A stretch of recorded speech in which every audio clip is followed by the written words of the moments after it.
What's up, everybody? Thanks as always for supporting the show. It would mean a lot to me if you would take a second to scroll down and hit that subscribe button to the Hoops Tonight YouTube channel, and then follow me on social media on TikTok, Instagram, and Twitter so you guys don't miss any of our content over the course of this season. All right, let's talk some basketball. I'm interested in kind of talking about Boston and Milwaukee as it pertains to the future, because both of these teams, with exception of a player option for Drew Holiday, which he may or may not pick up, we'll see. But both of these teams, their starting fives are more or less locked up for the next season, and more for some of the other guys. So with that being the circumstance, who has more urgency to win a title this year, Boston or Milwaukee? We'll start with you, Logan. Urgency is an interesting word, because if you think that Damian Lillard is going to fall off next season, or if he's not going to turn this around, I'd probably say Milwaukee. That being said, I think it's interesting. I was talking with one of my friends about how long it takes like stars to gel with teams. And so I wonder if it's just a year of growing pains, right? Even LeBron, Dwayne Wade, and Chris Bosh didn't get it done in their first year in Miami. And so I wonder if it's just a time thing. I think it's a personnel thing with Milwaukee. The fact that they don't have point of attack defense, that they don't have, they got a lot of aging guys on their roster, that they're getting older. I also do think it's a chemistry thing and something that may improve with time. I think Boston has more pressure, but I think the team that needs to get it done more is probably Milwaukee with their aging superstars. That being said, I don't really see a path for Milwaukee. I've kind of been off Milwaukee for a while. I think it would take a serious injury to another team. I honestly think the Knicks are probably my second favorite team in the Eastern Conference, including Milwaukee. I would say urgency-wise, I think there's probably more pressure on Milwaukee just because they have so many older guys on their team that, I could see Brook Lopez taking even a further step back. I could see Damian Lillard maybe taking another step back next season. I'd say urgency-wise, Boston's younger. There's a ton of pressure on Boston, man, because they keep hitting their freaking head on the ceiling, man. And you keep wondering, like, when are they finally going to break through? 2018, you go 7 games in the Eastern Conference Finals against LeBron. 2020, you losing 6 to the Heat in the Eastern Conference Finals.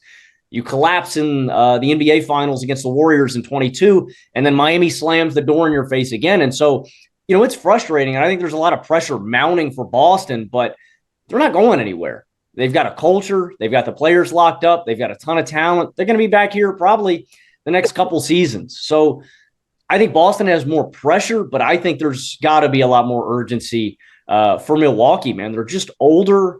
And, I can see this. And I didn't even mention Middleton. Middleton's another guy with health concerns, with aging, with him potentially losing a step. It's just, I can see Milwaukee definitely nosediving after this season. Boston's probably a perennial contender. Despite how frustrating they are, they're going to be back. There's definitely more urgency for Milwaukee. They're just in a much more precarious position. They've gone all in on this core, comprised mostly of dudes who are in their early and mid-30s, outside of Giannis, who himself is still 29. He's not as young, obviously, as Jayson Tatum as the cornerstone.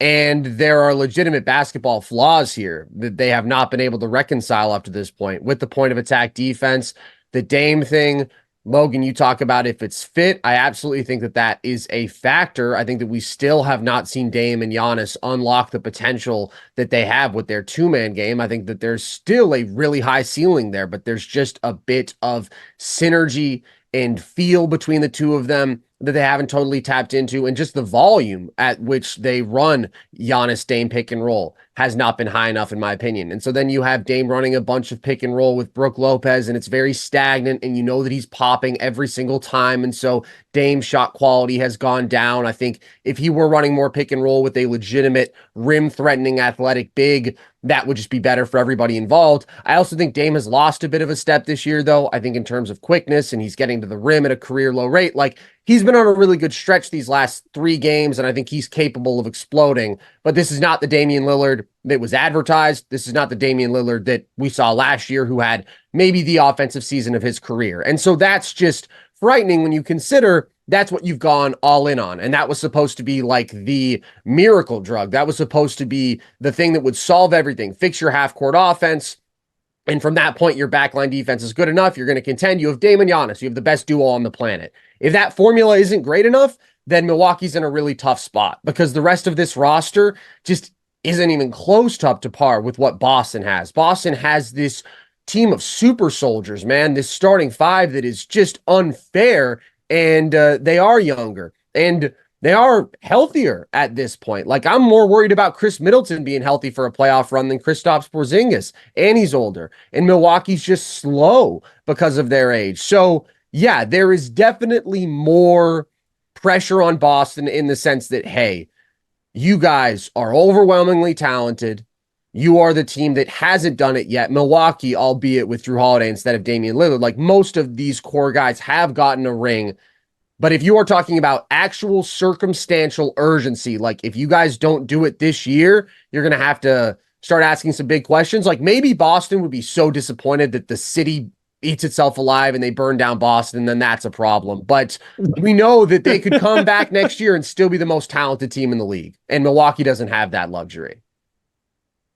Yeah, the way you both put it is perfect. I would say Boston has more pressure and Milwaukee has more urgency. The pressure basically just meaning Boston is expected to win. And so if they don't, there's obviously a certain level of like backlash that will come from every basket. Like Boston's in a position where like if they don't win it this year, no one will ever believe in them until they actually hoist it. They could be up 3-2 in the NBA Finals and no one would believe it until they actually hoisted the trophy.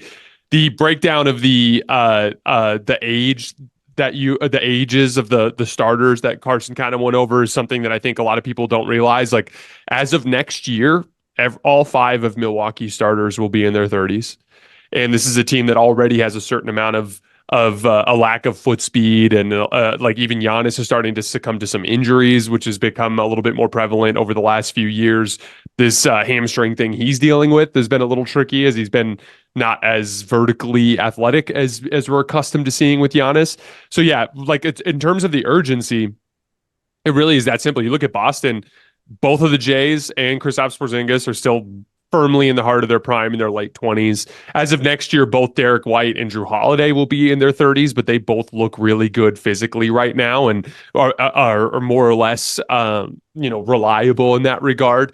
And so just with Milwaukee, to put it simply, there's just a shorter window.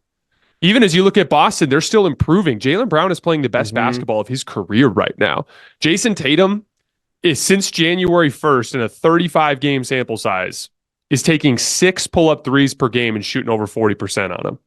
So all of those conversations, which by the way, were legitimate. This is new information. We always have people that are like, oh, take back everything you said about Tatum. It's like, actually, he used to miss them. Now he makes them. It's a difference. but like literally for 3 years, Tatum was a high volume pull-up three-point shooter and couldn't make them at a high enough clip. He was in the low 30s, and now he's hitting them at 40%. And so Tatum's getting better. Jaylen Brown's getting better. Kristaps Porzingis in the last 2-3 years has made significant leaps as a player. Derek White has gone from being like an interesting young guard prospect to like a useful role player to like a borderline fringe star in terms of his overall impact on both ends of the floor.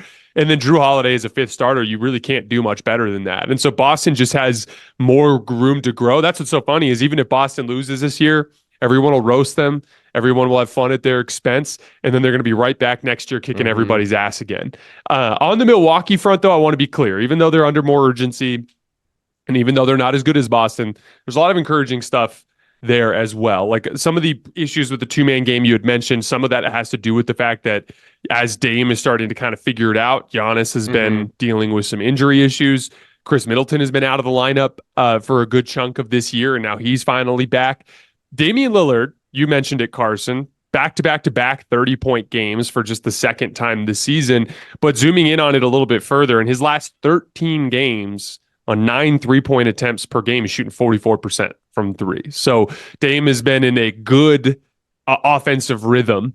I've been seeing throughout the year enough to make me believe that this was less about decline and more about learning how to play with this particular group in terms of the geometry of the floor and just where his touches come from. And I think we're starting to see some of that come together. And so I think Milwaukee is still every bit as potent and capable as we thought they were to begin the season. It's just been a disappointing season because Dame was so bad for so much of it, and because honestly, the Adrian Griffin issue as well has to be factored in there. So I definitely think Boston has more pressure, but Milwaukee definitely has more urgency.